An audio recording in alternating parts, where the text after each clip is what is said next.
Graça e paz, queridos.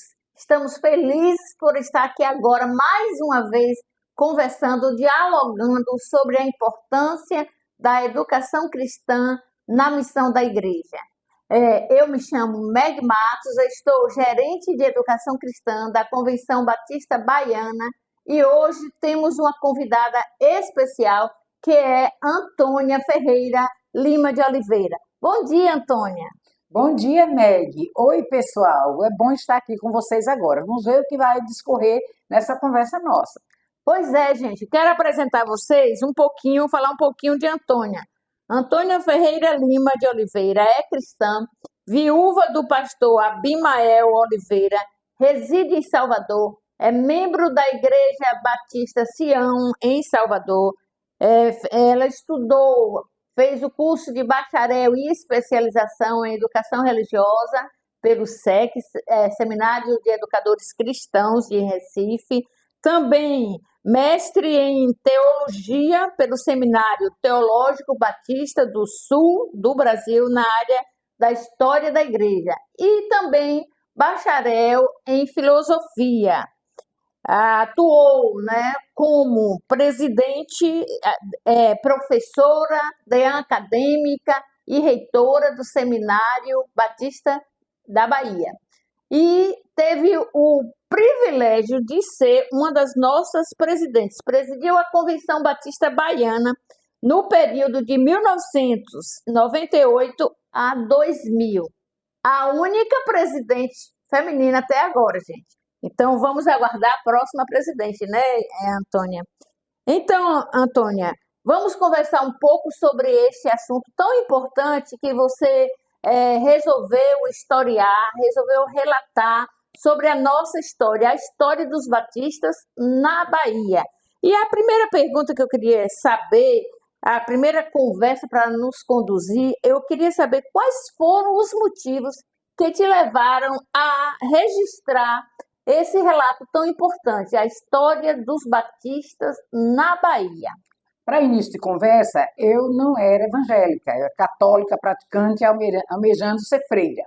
E depois eu me converti, então eu não sabia muita coisa, nossa. E quando eu vim trabalhar na Bahia, fiz curso religioso e vim trabalhar aqui, estava perto do centenário. Então o pessoal ficava ligando, não era como hoje a comunicação, ficavam ligando para cá, procurando saber, achando que como tudo começou na Bahia, as informações todas estavam aqui. Ai, como o pessoal não guarda fontes. Então não tinha nada praticamente. Eu fui quem entrei nos arquivos cheio de poeira, depois de um determinado tempo, incentivada pela irmã Naí Freitas Ramos, e aí eu peguei um bocado de coisa que a convenção tinha nas caixas e fui organizando uns livros antigos que tinha. Então, quando eu fui fazer o curso na área histórica, eu já fui pensando em me conhecer mais dos batistas, que eu sabia quase nada, porque eu não tinha muito conhecimento disso. Pois bem, então isso me motivou depois a aprender, porque como é que a Bahia é o berço de tudo e não tem as informações? Então eu tinha essa intenção. O que você encontrou assim de relatos, livros sobre a nossa história? Como eu te disse, quando eu cheguei na Bahia não tinha muitas fontes, eu estava aproximando o seminário, então não tinha, o centenário, desculpe, então não tinha livro, não tinha as coisas. Então o pessoal perguntava, Mensageiros do Rei, tudo que começou na Bahia, o pessoal queria informação e onde tirava. Eu também não sabia muita coisa, porque não tinha uma origem evangélica. Então eu não conhecia o que era mensagem, conheci porque passei pelo seminário, mas não tinha vivência com essas organizações tão fortes, eu não sei como seminarista. E este livro que hoje eu tenho em mãos, como eu disse a vocês, o centenário estava se aproximando. Não existia ainda sequer este livro. Então eu não tinha conhecimento histórico. Isso aqui foi lançado por ocasião do centenário. Era do pastor Reis Pereira, que foi meu orientador por um tempo, não chegou a concluir porque ele faleceu antes. E eu não tinha também esse outro livro que depois eu conheci, porque à medida que eu me envolvi com a denominação, eu me envolvi de corpo e alma. Então, eu fui membro de várias juntas, de vários trabalhos. E num desses, talvez acho que na Junta do Seminário do Norte, eu consegui ganhar da editora de lá deles, que eles davam alguns livros que publicavam para a gente. Que esse aqui é a mesma filosofia desse. É a história dos batistas na Bahia. Mas é do ponto de vista, esse é do pastor Reis Pereira, muito envolvido com a convenção, e esse aqui é do ponto de vista dos missionários.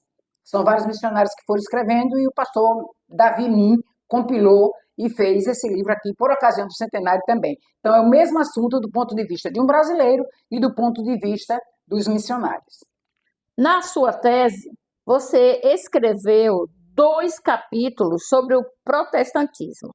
Protestantismo de imigração, né, considerando o Tratado Brasil-Inglaterra, e protestantismo de missão. Faça breves comentários sobre eles para facilitar a compreensão histórica do nosso ouvinte.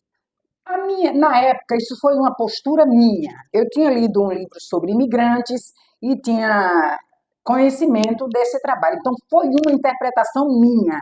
Eu dividi desses 2 protestantismos dizendo o seguinte, porque o protestantismo, em outras denominações, inclusive, quando eles migraram para o Brasil, eles trouxeram a sua crença, mas eles vieram para trabalhar, reerguendo a sua vida financeira na queda dos seus países pós-guerra. Então, quando eu vi que o protestantismo, em todas as denominações, eles começavam, se desenvolviam, e depois de algum tempo, como eles prosperavam, cada um ia trabalhar para si, e as igrejas foram ficando assim defasadas. E com o passar do tempo, elas até deixavam de existir, porque os imigrantes, eles dispersavam. Então, eu tive a ideia de tratar esses 2, um como protestantismo de imigração, e o outro como de missão. Qual é a missão? A partir de um grupo mandar um missionário para o Brasil com o objetivo de evangelizar. Porque eles não tinham esse objetivo específico, faziam nas suas próprias línguas, principalmente o inglês, todos metodista, os outros que vieram antes, presbiterianos e metodistas principalmente, que vieram antes de fundar suas igrejas, então eles falavam inglês e faziam para o seu povo os cultos, né? Então, todos eles começaram assim, com os imigrantes. Essas denominações. E o Batista não foi diferente. Eles começaram com os imigrantes. Então, eu entendi que, quando o missionário veio para Salvador, interpretação minha, questão da minha cabeça, ele veio como missionário. Então, eu chamei um de imigração e chamei o outro de missão. E hoje todo mundo está falando isso. Mas há mais de uns 30 anos atrás, ou mais, foi quando eu comecei a pesquisar, esses termos não eram conhecidos. Só depois, quando os batistas começaram a questionar a sua prioridade, onde era a prioridade, onde é que ficou a primeira igreja, então começou a se tratar desse assunto. Mas no meu tempo, se eu tivesse publicado isso há bastante tempo atrás, tinha pegado uma bomba. Mas hoje, isso já se fala, já até se definiu alguma coisa por causa disso aí. Mas a história do protestantismo de missão e de imigração, eu deixo com muita clareza, para que a gente possa entender. E essa clareza vai se sustentar quando estudarmos mais adiante a questão de onde está, né, a primeira igreja. Qual é a primeira igreja batista do Brasil, né? Então, nessa questão aí, você vai conseguir esclarecer, né, na sua tese. Ok. Né? Vamos agora pensar na história dos batistas na Bahia. Houve muitas perseguições, Antônia? Como foram perseguidos? A começar... Desculpe, mas... Conte alguns relatos. A começar pelo missionário, né? Eu ouvi outro dia alguém falando sobre a história dos batistas e contou essa experiência de primeira perseguição nossa como se fosse do missionário pioneiro Taylor. Ele se equivocou talvez na hora falando da pessoa. Mas, na verdade, essa perseguição em plataforma, eles foram realizar um batismo, para não chamar a atenção do pessoal, eles iam à noitinha, tardinha para noite. E as mulheres os acompanhavam levando as roupas de batismo, o pessoal se vestir e tal.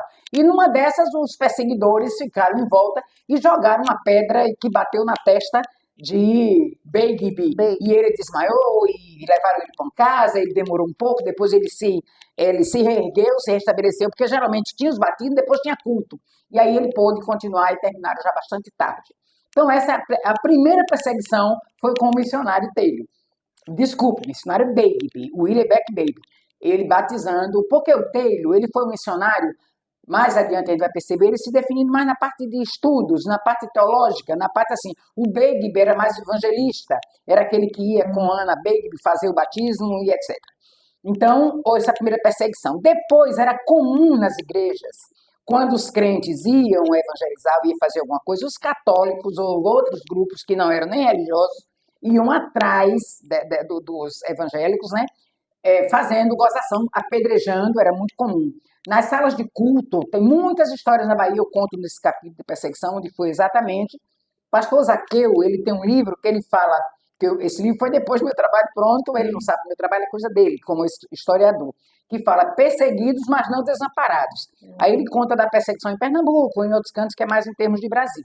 Mas voltando para a Bahia, não foram tantas assim, porque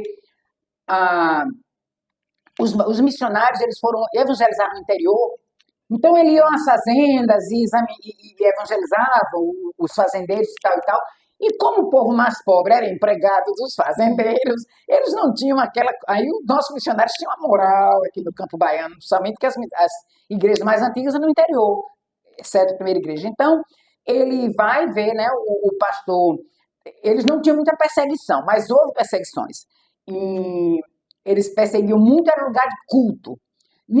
Vou sair um pouquinho da Bahia, porque eu sou alagoana, mais de 40 anos na Bahia, mas sou alagoana, e aí lá em Alagoas, o primeiro missionário, como na Bahia também, foi presbiteriano. E o presbiteriano, ele usava um barbichinho assim, aquela barbinha aqui comprida e fininha, que chama cavanhaque, né? Assim que chama? Cavanhaque. Pronto, aí ele tinha uma. E passou pela Alagoas, e Alagoas não é brincadeira, então eles faziam versos, que eu também faço versos, então eles faziam versos. Então eles chamaram os crentes de bode, por causa daquele calcanhar que o missionário tinha. E então em Alagoas era muito comum, quando o crente passava, o pessoal falava, cabrita, com as meninas, bodinho, bababá. Aí tem uns versinhos no meu livro, aparece, com as meninas bodejando, tá, essas bodinhas e tal e tal. Então isso é o tipo da perseguição em Alagoas. Mas aqui também teve bastante perseguição, principalmente esse lugar onde tinha cangaço, não era bem cangaço, mas onde eles tinham pistoleiros, esse pessoal matador de aluguel, né? E aí eles mandavam esse pessoal perseguir o Salomão Ginsburg, perseguir os nossos missionários. Então, Salomão Ginsburg, inclusive, conta umas perseguições que ele viu o pessoal aproximando dele e ele ficou apavorado, né? E aí ele pediu ajuda de um grupo, que eu não vou dizer agora para não gerar polêmica, ele fez um gesto lá e pegou a ajuda do pessoal e a polícia se aproximou tudo e segurou ele não foi apedrejado nem nada em 2 ocasiões. Então houve essa perseguição, mas na Bahia foi leve. Na Bahia não foi tão forte quanto em outros estados, Pernambuco e outros lugares. Não existe registros de mortes, não, né? Não, que saiba não, mas há muito assim, gente ferida, pessoas que iam de uma fazenda para outra, levando aqueles candeeiros, aquele negócio, né? Aquela luminária para ir fazer a pregação, e eles quebravam, apagavam o candeeiro, o lampião não o homem, lampião é de acender, né?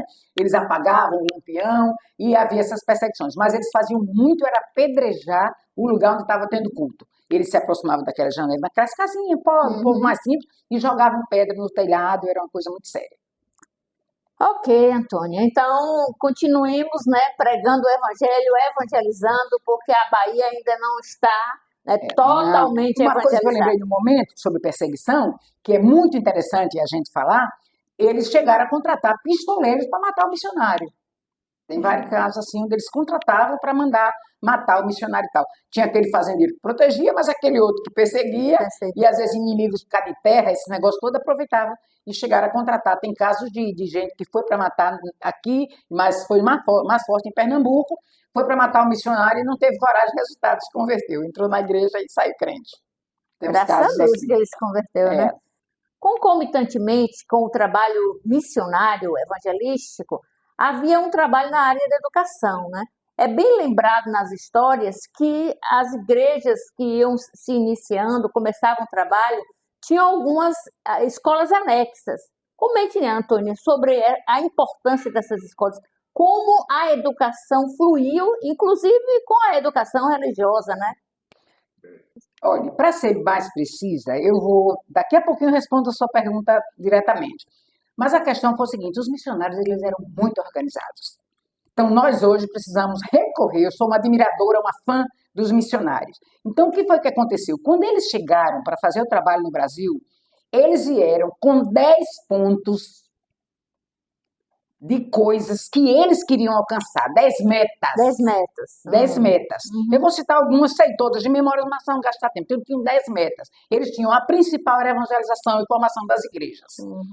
A seguir, lembrem-se que em 1882, 1871, no caso dos presbiterianos, e bem mais atrás outros grupos, como era o povo pobre desses lugares? Eram analfabetos. Não tinha escolas públicas, não tinha escola particular. Então, era uma coisa complicada. A formação era feita nas famílias.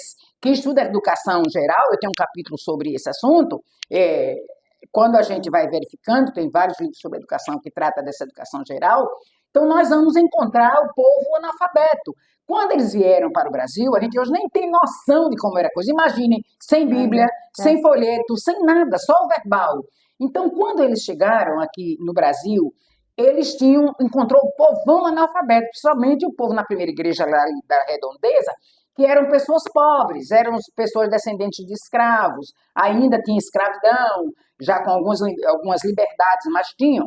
Mas o povo não sabia ler. Então, como era que eles iam evangelizar esse povo, que o povo não sabia ler? Então, havia, entre aquelas metas, tinha trabalho social, que eles trabalharam muito sobre esse lado. Teve a área de escrita, de jornalismo, que eles trouxeram também a ideia de registrar as coisas. Então, são 10 metas. Eu não vou dizer tudo para você ver no meu livro. 10 metas. E eles foram, implantando à medida que o evangelho foi se firmando. Não foi de uma vez, eles foram implantando. E a educação foi logo no começo. Eles falavam, toda a igreja anexa, agarrado, ligado. Ali eles abriam uma sala, uma coisa, e fazia para evangelizar, para educar, ensinar a ler os filhos, os crentes que não sabiam e os seus filhos. Alfabetizar, né, na realidade. Mas aqueles alfabetizados da igreja, à medida que o tempo foi passando, eles começaram a ser polêmicos. Eu tenho um trechinho que eles falam até assim, igreja é para aprender de Jesus, não é para aprender a ler. Que era aquele lado ligado com o social, ajudava financeiramente, todo esse lado. Então, houve polêmica na igreja, mas eles sempre tiveram as escolas anexas, depois os colégios, as escolas, os nossos colégios batistas, aqui o nosso Telho Egídio, na Bahia tem o privilégio de ser o primeiro colégio, foi o Colégio Telho Egídio. Que maravilha, Antônio, você é uma verdadeira historiadora, né? Mas a gente vai atrás Infelizmente, o pessoal não guarda as fontes. A própria Convenção Baiana, umas coisas que tinha no passado, já se perdeu. Muita coisa. Eu tenho um pequeno negócio e agora alguém entrou lá para fazer um negócio na minha biblioteca e eu fiquei uma arara, porque um papelzinho que está no chão, você que conhece, você pega aquilo e resgata. Já o pessoal que não entende é material de lixo, aí vai botar no lixo. Foi Dona Naí Freitas, se a gente tem alguma coisa hoje, foi Dona Naí Freitas Ramos, foi a senhora muito envolvida com o trabalho nosso, ela guardou, ela pegou, viu esse, porque antigamente faziam igual hoje, faz muito livro, aí sobra, depois da convenção a mais, e era no Telho Egídio que fazia, tinha uma gráfica lá. Então faziam essas atas, quando ela viu a sobra, ela pegou isso, ela disse, foi umas reformas, viu jogando fora muita coisa, ela pegou uma caixa, e segurou. E guardou essas coisas tudo lá. E quando ela chegou, eu fiquei, aquilo que eu disse lá no começo, lembra? Que eu não sabia nada, aí o pessoal perguntava, e ô, dona Anaí, como é que eu faço isso? Aí ela, minha filha, eu guardei as coisas ali. Eram essas coisas que estavam na então tal caixa, que depois eu botei um lenço na cabeça, devia ter fotografado. E entrei no pó de serra e comecei a pesquisar. E aí descobri os livros, fiz os bloquinhos e alguns jornais e tal, e a gente foi resgatando. Então é como se você tivesse ido para o lixão, né? O lixão que é. Graças a Deus, Deus é tão bom para mim, não tenho alergia à poeira, eu não tenho nada. Posso pegar, inclusive lá no meu colégio, quando eu olhei umas coisas do professor Raimundo, tinha muita coisa que tinha um pozinho branco, aquilo era veneno que botava, que não tinha um bichinho nos livros. Deve ser para matar. Era um negócio para matar tudo isso. E eu meti a mão naquilo ali e eu não tive problemas, graças a Deus. Graças a Deus. Então, continue pesquisando, né? Vamos, já tem muita coisa para esclarecer. Muita coisa, e uma das ideias, como eu levanto alguns problemas, nem tudo é só nesse ano, não. Tem coisa que eu estou respondendo agora, que estou na finalização do livro. E você que vai ler, que vai entender, e você encontrar uma coisa, aquela hipótese é para exatamente você dizer, eita, Antônia não respondeu isso, não? Vá atrás, meu irmão. Eu só faço mostrar o seu problema, porque é muita coisa. Eu estou resgatando tudo, de tudo um pouquinho. Aí você teve interesse naquilo, vá atrás, pesquise e faça o seu trabalho. Porque a ideia é essa. A ideia é essa, exatamente, né? para o trabalho render, Exatamente, né? Para trabalho dar uma render. sequência Com nesse trabalho, certeza, nessa história. com certeza. A história dos batistas, né, brasileiros é muito importante e tiveram momentos assim de comemorações, os 50 anos, os 100 anos, foram comemorados aqui na Bahia, Antônio. Você lembra aí dessas comemorações? É, O que você relatou desses momentos bem, importantes? tinha que ser na Bahia pelo seguinte, porque o acontecimento foi aqui. Então, eles não tinham, agora você, pessoal alagoana, baianona. Então, eles não têm como apagar a Bahia, mas se pudesse, apagava. Ixi. Alguns, se pudesse, porque queria levar para Sul, tanto que levaram a data de início, e etc, etc.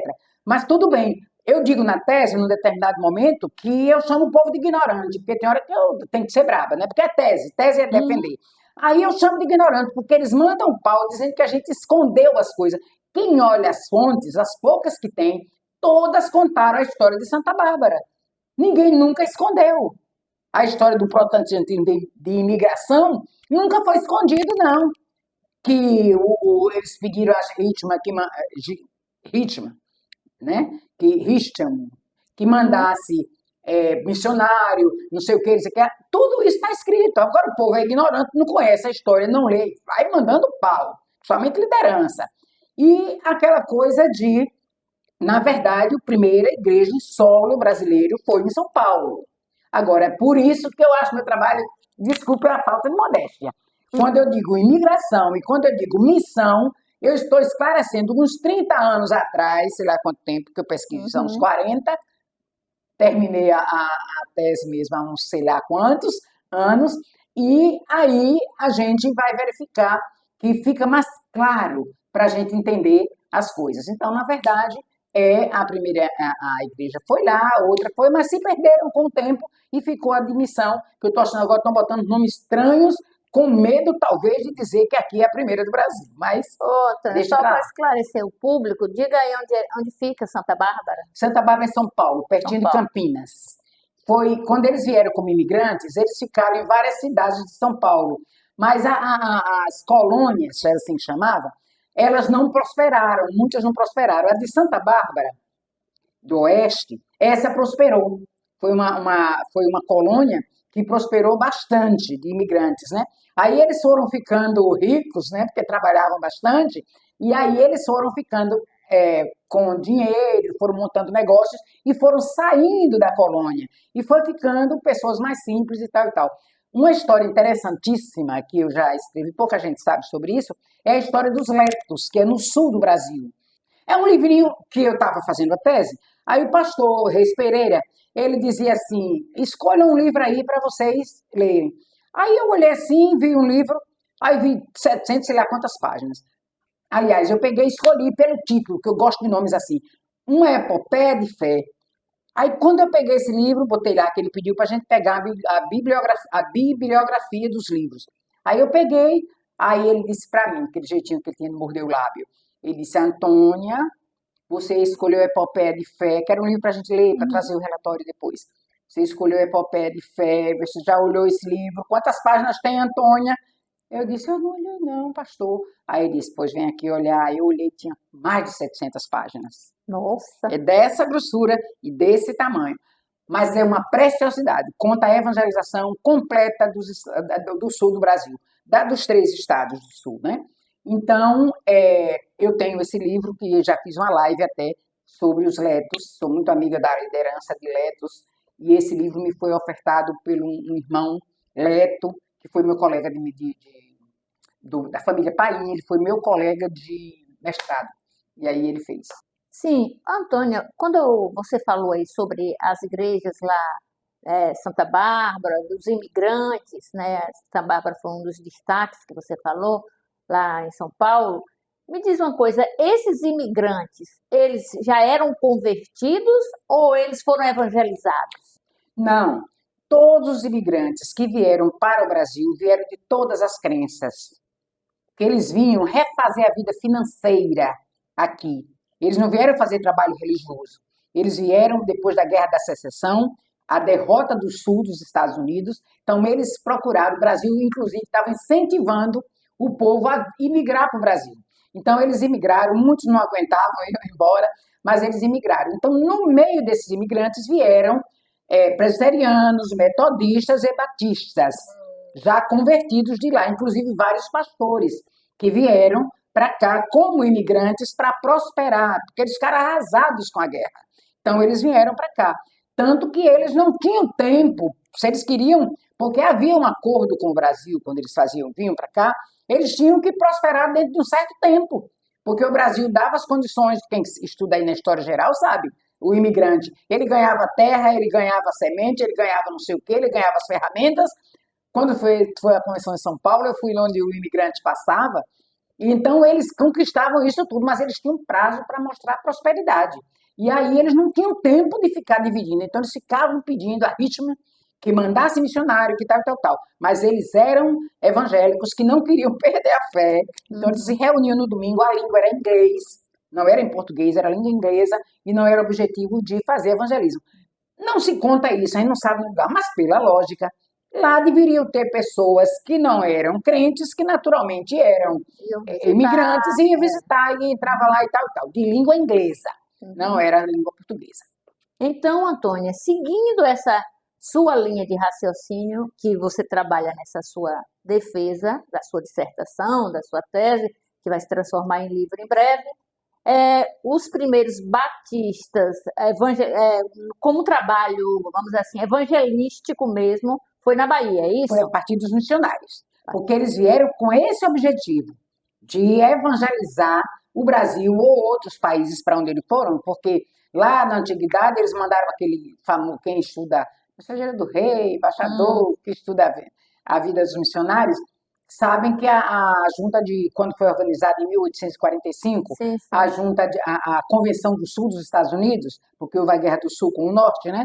Então, quando eles se organizaram em convenção batista do Sul dos Estados Unidos, eles se organizaram em convenção. Então, eles já tinham o ideal missionário.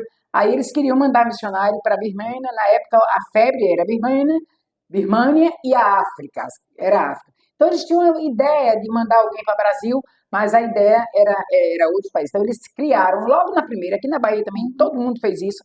Quando eles organizavam em convenção, eles criavam os órgãos que eles tinham interesse. Então, eles criaram uma junta que chamou Junta de Missões Estrangeiras, que era exatamente a ideia de mandar missionário para os países que precisavam.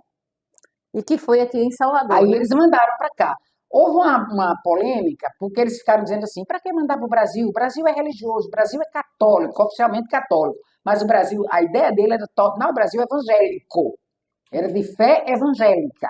Não era fé católica estava aí. Tanto que dizem que tem uma igreja para cada dia do ano, né? Salvador, então, tem igrejas antigas, aí elas vão ter.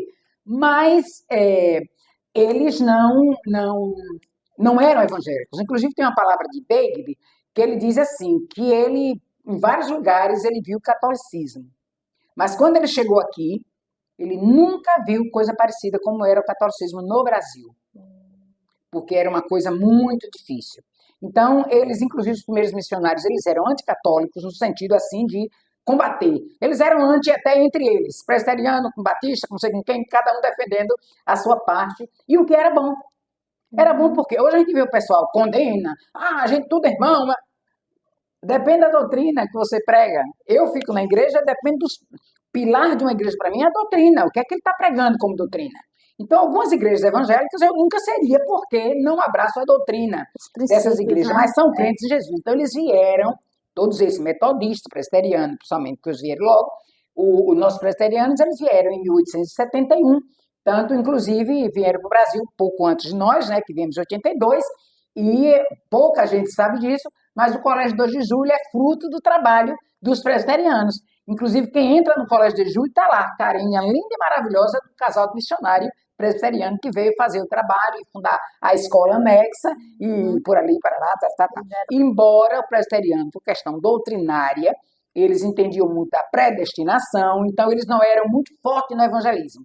Como nós cremos que a salvação é pela graça e Jesus Cristo chega lá e salva você sem você ser predestinado, é para todas as pessoas, aí a doutrina era mais diferente. Então, os batistas eram mais agressivos na evangelização para as pessoas se decidirem ao lado de Jesus. Por isso eles foram perseguidos mais. nesse aspecto. E a palavra deles era essa, converter-se ao Senhor Jesus. Aí conta quem foi o primeiro convertido e tal, e tal, e tal, e tal, aqui na Bahia. Que maravilha, né? Que esse trabalho foi semeado, o trabalho avançou. Hoje nós Graças temos a uma Bahia com bastante, né, batistas e ainda temos muitos municípios a serem alcançados. Então, um papo maravilhoso, Antônio. E para concluir esse nosso bate-papo, eu queria que você falasse da relevância de realizar um trabalho como esse. E quando será, qual é a perspectiva do lançamento do seu livro? Se eu me esquecer de alguma coisa, eu te pergunto.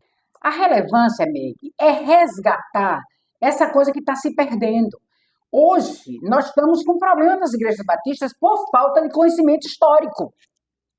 Como você diz, eu presidi a convenção, então eu vi como as coisas se processam nas igrejas batistas. Tem gente que é líder, passa pelos seminários, faz curso, é pastor e tal, e tal, e tal, mas de batista está longe. Líderes nossos, pessoas... Tem gente que eu fico olhando assim quando eles estão falando... Vai só interferindo um pouquinho aí, acaba interferindo na nossa identidade. Na identidade batista. Essa falta de identidade é falta de conhecimento histórico. A gente, às vezes, aí depois, quando chega numa época celebrativa, que acho que você nem me perguntou sobre a celebração, quando chega nessas épocas de celebração, todo mundo é batista. Porque alguém está fazendo, está falando, tá tal. Mas quando você chega lá na igreja local, eu digo porque eu já vi isso, eu andei quando fui presidente, de igreja quase em igreja. Tanto que depois de mim, antigamente, o presidente não andava de igreja em igreja, não. Era gente muito linda na mesa da convenção para dirigir. Mas como talvez a minha história foi bem diferente, eu não era pastora, nem de igreja, nessa coisa toda, então eu não tinha terminado de sair das funções que eu tinha, aí eu fui andar por essa Bahia, eu era presidente, então lá vou eu. Ninguém ia dizer para eu não ir, aí eu fui nas igrejas. Então a gente pode perceber, e se for hoje, você percebe a forma de culto, entendeu? A gente, dia, né? tudo ficando diferente. Nós estamos substituindo o nosso pastor, o pastor Walter Batista, na igreja de Sião, foi citado que eu sou membro de lá. Está chegando o pastor jovem, o pastor Edson, e ele está uma bênção, um menino novo, mas está botando as coisas no eixo nesse aspecto. Para vocês terem uma ideia, ele nem sabe por dizer isso aqui dele, mas estou falando, mas, por exemplo, ontem a gente estava falando de uma reunião que ia ter de tarde e falou do evangelismo. Aí, quando a pessoa anunciou o evangelismo paralelo com a sessão que ia ser de tarde, ele tomou a palavra e disse assim, não, irmão, nada paralelo com o que está fazendo. Então, não, todo domingo tem evangelismo, mas hoje não tem, porque tem sessão. Então, a própria minha igreja, algum tempo atrás, não teria tanto que deu o aviso. A pessoa que deu o aviso falou que ia ter ser assim, né? Tá, porque costumava, mas ele está puxando assim muito as coisas. Trouxe uma pessoa para falar sobre alguém dos missionários. Então, a gente precisa, nos seminários, de ter conhecimento. Resgatar essa história. Precisa ter conhecimento dessas coisas para a gente poder saber os pilares que nós herdamos. Para a gente não ficar só dizer que a gente herdou aquilo e está longe da fé. Está bastante distante. Teve um tempo até que o pessoal dizia, eu não gosto de placa de igreja. Como não sabe? Não é? Eu era católica, apostólica, romana, pé roxo para ser freira. Não cheguei a declarar isso não, porque era muito nova e era meio vaidosa, azonhona, e aí eu não tinha coragem de ir lá no convento.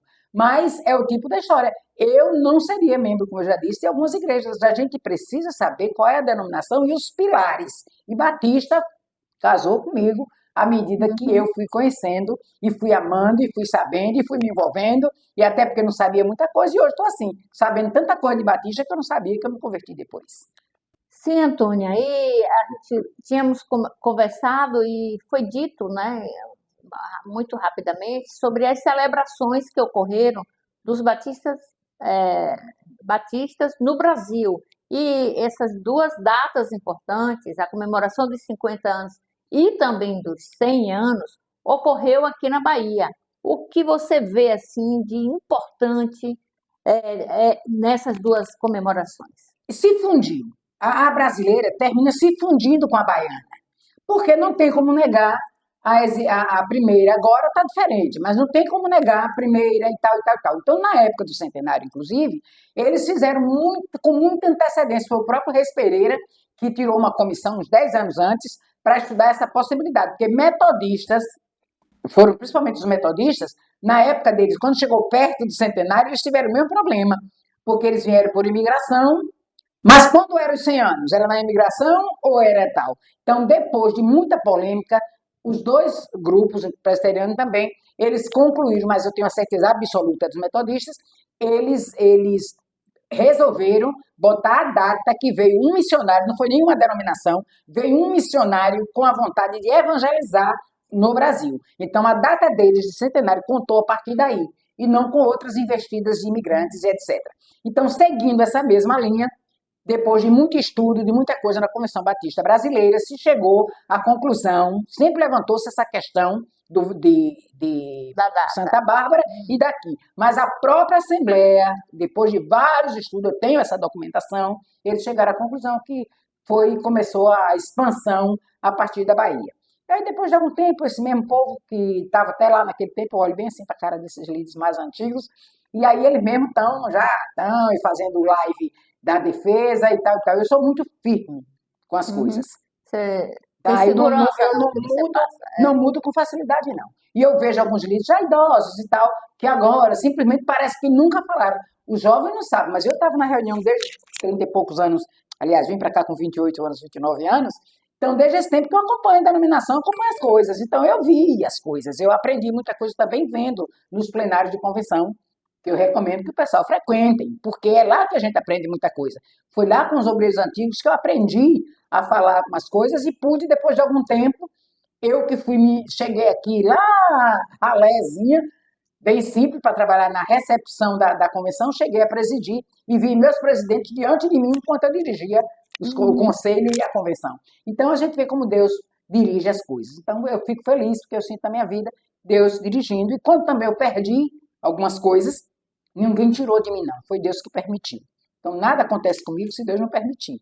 Então, Deus é fabuloso. E aí, os dois movimentos, tanto o centenário quanto os 50 anos, que até se mexendo nesse dia, eu achei o jornal que traz o jubileu dos 50 anos, e o de ouro nosso, que em instituições conta assim, no casamento eles têm 25 anos é prata, 50 é ouro, porque ninguém casou até 100 anos. Mas minha história, assim, mais os 50 anos é prata e os 100 anos é ouro. Então, nós fizemos aqui, teve duas convenções, inclusive, teve uma baiana antes, depois não teve uma outra, e teve a brasileira. Por quê? Porque a ideia da época era que começou aqui, então aqui fizeram os 50 anos e fizeram também os 100 anos. E foi uma comemoração bonita, né? Teve um coral com 1.000, não é 1.000 vozes, 1.000 participantes, que a dirigente foi a irmã Nívia Norberto, já falecida. Eu estou procurando uma foto e uma coisa, e alguém me prometeu dar sobre o coral do centenário com essas 1.000 vozes. Como é que ela fazia? Naquele tempo era aqueles não era a comunicação de hoje, naquele tempo era aqueles gravador desse tamanho, né? Aí o pessoal pegava aquela fita, cassete, e aprendia os corais e tal, e mandava para a professora Nívia, e aí saiu no centenário o lindo coral de 1.000 pessoas, 1.000 participantes. Que boa, Tônia, maravilha esse bate-papo, mas agora eu gostaria que você me dissesse ao público que está nos assistindo, quando será o lançamento do seu livro? Bem, eu comecei essa pesquisa, eu tinha, como eu te disse, eu tinha 30 e poucos anos. Mas aí eu fui pesquisando, o curso veio mais adiante, eu já estava pesquisando quando eu fiz o curso. E aí, depois eu gastei bastante tempo, eu perdi o meu orientador, faleceu enquanto eu estava estudando, eu estava no Rio de Janeiro, quando eu soube que o pastor Reis tinha falecido, estive caladinha, sem dizer nada no sepultamento dele, participei do culto fúnebre, etc, etc. Pois bem, então, agora que eu estou retomando essas coisas, porque as coisas mudaram. Eu não faria meu lançamento de livro por editora, porque a editora suga do autor até o que não pode, entendeu? Aí o que eu vou fazer? Hoje já se pode fazer publicação autônoma. Pastor Pedro Moura lança os livros dele. Então eu estou com um diagramador que me acompanha, ele está me orientando, eu vou registrar o nome, tanto que eu não disse o nome oficial do livro ainda, para não soltar antes de ter registro, entendeu? Porque ninguém vai pesquisar mais isso daqui para sair o meu, não. Mas eu preferi não soltar. Então, nós vamos... a minha previsão é eu estar com isso pronto, pelo menos dentro do computador, totalmente pronto, até a nossa convenção agora. E aí eu vou fazer propaganda do livro, porque tem a maneira Fazer o técnica, como pré-lançamento, fazer né? e fazer o pré-lançamento com venda prévia, para que eu possa, então, levantar os custos. Tem muita gente me pedindo o Recursos, né? livro, tem muita gente que quer, eu quero esse livro, fala muito. Então, espero que eu consiga, porque de repente é ilusão, na hora da H não chega junto, né? Então, eu prefiro é uma quantidade limitada, eu devo estar fazendo pela orientação 1.000 volumes, mas eu vou até pela procura, que a procura fora da Bahia também, o pessoal me procurando, porque como tudo começou aqui, a procura do pessoal de fora da Bahia, mas aí eu faço, a previsão é essa, o meu diagramador ainda vai me dizer quanto tempo eu preciso, mas eu não posso exceder 1 mês e meio, por causa da confiança de quem vai comprar previamente para mim. Vou botar bem baratinho, tem gente vendendo os livretos assim, ou uns assim por R$ 70. Eu devo estar lançando por 70, 80 na prévia, porque o livro, pelo porte dele, é livro para 100 e poucos reais. Mas eu quero um preço onde eu não infone os livros. Eu venda para todo mundo, vai ser bom para mim, vai me abençoar e eu vou abençoar as pessoas. Glória a Deus, né? Vamos ter um livro escrito por alguém aqui da nossa terra, né? Da Bahia, contando a história dos batistas na Bahia. Então, gente, vamos agradecer a todos vocês que participaram, que estão ouvindo ou ouvirão esta live, esta história importante. Mas vocês podem continuar, né? Comprando o livro para conhecer mais detalhes. Quero agradecer em primeiro lugar a Deus por esse momento, a você, Antônia, que foi minha professora, minha deã, minha reitora. Tive a honra de estudar no Seminário Batista da Bahia, me formar lá em educação cristã, educação religiosa na época, hoje educação cristã, e seguir em frente. E lembrar, observar que a função que você exerceu, hoje eu exerço, né? Então, eu sou a sua sucessora em termos dessa função, que era diretora, né? E agora Departamento, hoje é uma nomenclatura moderna. É gerência, né? Gerência, então gerente de educação cristã. Mas a função cristã, é a mesma. É a mesma função. Glória a Deus.